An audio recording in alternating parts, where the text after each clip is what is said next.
Bab 134. Apakah kamu harus melakukan ini? Suasana di dalam lift aneh. Orang yang paling tidak nyaman adalah Arthur Xiao, yang harus menahan emosi yang menggelinding dari kedua orang ini, terutama Golden Ye. Untungnya, lift segera tiba, sebelum Arthur Xiao bisa bereaksi. Golden Ye memutar roda dan keluar. Tanpa melihat ke belakang. Berdiri di sudut, Claire Sen mengangkat kepalanya dan melirik punggungnya, merasa sangat tidak nyaman di hatinya. Dia berjalan perlahan, dan Arthur Xiao mundur 2 langkah dan bertanya dengan suara rendah, "Ada apa? Bukankah kalian baik-baik saja kemarin? Mengapa hari ini begini?" Claire Sen tidak ingin menjawab pertanyaan Arthur Xiao, jadi dia tetap diam. Ketika Arthur Xiao tidak bisa bertanya apa-apa, dia menyerah dan pergi. Claire Sen kembali ke pekerjaannya, menatap teks padat pada materi, tetapi mata dingin Golden Ye muncul di benaknya, rasa jijik dan dingin di matanya begitu jelas. Dia seharusnya lebih membencinya sekarang, kan? Aneh. Ini jelas apa yang dia katakan padanya sendiri, betapa menjengkelkannya sekarang, kerja yang serius. Claire Sen bersorak dan memusatkan seluruh energinya pada pekerjaannya. Ketika dia makan di siang hari, Sally Han mengiriminya pesan teks, menanyakan apakah dia ada waktu sekarang, dan dia memiliki sesuatu yang sangat penting untuk diberitahukan padanya. Ketika Claire Sen melihat pesan teks ini, dia memikirkan adegan makan malam dengan Andre Han kemarin. Andre Han kembali sekarang, dan kebenaran telah terungkap. Tapi sekarang, Claire Sen tiba-tiba merasa bahwa sepertinya tidak terlalu penting siapa pria itu. Memikirkan hal ini, Claire Sen menggigit bibir bawahnya dan mengetik kembali.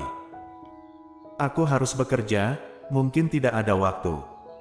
Sally Han membalas pesan teks dengan sangat cepat. "Oh begitu, lalu sampai jumpa lagi dalam 2 hari." Dia memiliki pemikiran yang sama dengan Claire Sen, karena dia belum menemukan cara untuk mengatakan ini kepada Claire Sen, secara alami baik untuk dapat menundanya. Claire Sen balas tersenyum. Kemudian mereka berdua tidak menyebutkan masalah ini secara diam-diam. Sally Han memeluk ponselnya dan menghela nafas lega, meskipun dia tidak memberitahu Claire Sen hasilnya, dia masih harus bersikap hari ini dan bertanya pada kakak laki-lakinya. Memikirkan hal ini, Sally Han mengganti pakaiannya sebelum keluar. Claire Sen baru saja meletakkan telepon dan makan nasi, dan seseorang duduk di depannya. "Jadi kamu di sini, aku bisa menemukannya dengan mudah." Claire Sen mendongak dan melihat bahwa itu adalah Gita. "Mengapa kamu? Kenapa? Tidak ada tempat di kafetaria, tidak bisakah aku datang dan duduk? Lihat dirimu. Terakhir kali kamu menggertak orang lain di kafetaria, tidak ada yang berani duduk di depanmu, kan?" ucap Gita dengan angkuh.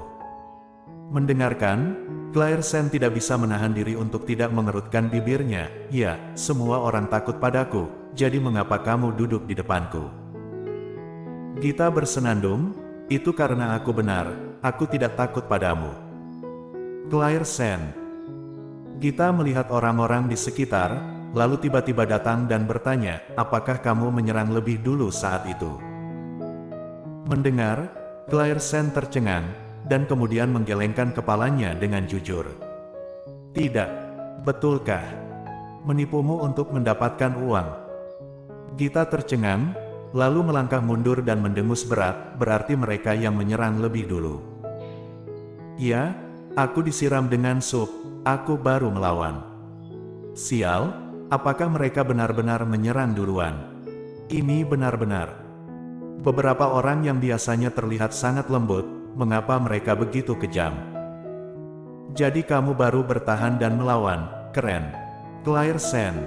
Kamu pikir aku itu dulu? Kukira kamu yang melakukannya duluan, tapi kalau mereka yang melakukannya duluan, maka kamu tidak perlu bersikap sopan kepada mereka, pukul mereka sampai mati." Setelah berbicara, Gita menyadari bahwa dia sekarang tampak terlalu bersemangat, jadi dia dengan cepat menutup tinjunya dan sedikit terbatuk. "Aku hanya bercanda, aku sangat lembut, dan jangan beritahu siapapun."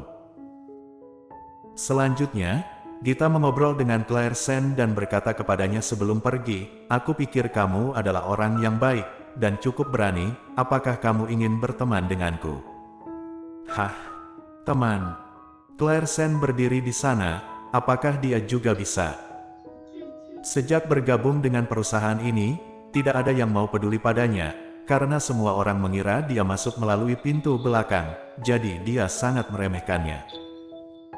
Sekarang Gita tiba-tiba berkata bahwa dia akan berteman dengannya, dan Claire Sen tercengang.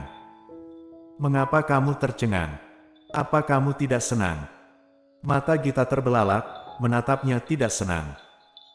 Claire Sen pulih dan menggelengkan kepalanya dengan cepat dan menjelaskan, "Tidak, aku hanya sedikit terkejut, karena aku tidak punya teman." "Kamu tidak punya teman?" Gita menyipitkan mata curiga dan menatapnya, "Tidak mungkin hanya aku, kan? Ada satu lagi, tapi tidak ada seorang pun kecuali dia." Gita menepuk dadanya, "Oke, aku akan menjadi temanmu mulai hari ini, dan aku akan melindungimu mulai sekarang." Claire Sen meliriknya dengan terharu. Gita tiba-tiba datang dan bertanya secara misterius, "Tapi bisakah kamu memberitahuku bagaimana kamu mengambil hati Tuan Muda Ye?" Keduanya menjadi teman dengan cara ini, jadi selain Sally Han, Claire Sen memiliki teman bernama Gita. Meskipun Gita terlihat imut, namun karakternya sangat berani, sederhana dan lugas.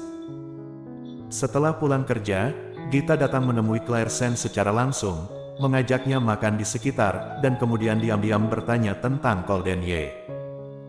Claire Sen sedikit tidak berdaya ketika dia ditanya beberapa kali, "Aku dan Golden Ye mungkin bukan jenis hubungan yang kamu pikirkan, jadi..." "Ah, kamu bukan istrinya." Kata istri membuat wajah Claire Sen pucat, dan Gita segera menjelaskan, "Aku tidak mengatakan ini, aku mendengarnya dari mereka." Claire Sen, bukan. Dia tidak ingin menjadi istrinya, bahkan jika dia pergi setelah setengah tahun, dia masih menyandang nama istrinya sekarang. Bahkan jika dia pergi di masa depan, dia juga mantan istrinya. Memikirkan hal ini, hati Claire Sen akhirnya terasa lebih nyaman. Bukan istrinya. Lalu, apakah kamu pacarnya?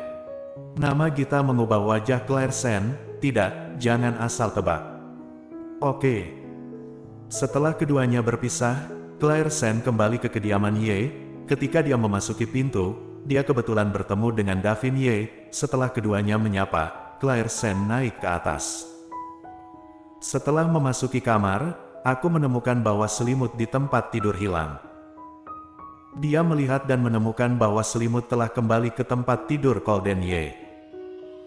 Jadi Claire Sen berjalan mendekat dan ingin mendapatkan kembali selimutnya. "Lepaskan." Golden Ye keluar dari kamar mandi dengan kursi roda dan memarahinya ketika dia melihat gerakannya. Gerakan Claire Sen berhenti, dan kemudian dia melirik ke arah Golden Ye. "Jangan sentuh selimutku." "Kenapa selimutmu? Kamu yang melempar selimutku, apa masalahnya jika diberikan kepadaku?" Claire Sen bertanya secara retoris. Mendengar ini, Golden Ye mencibir, "Apakah ada barangmu di keluarga Ye ini? Apakah kamu tidak tahu di mana kamu berada?"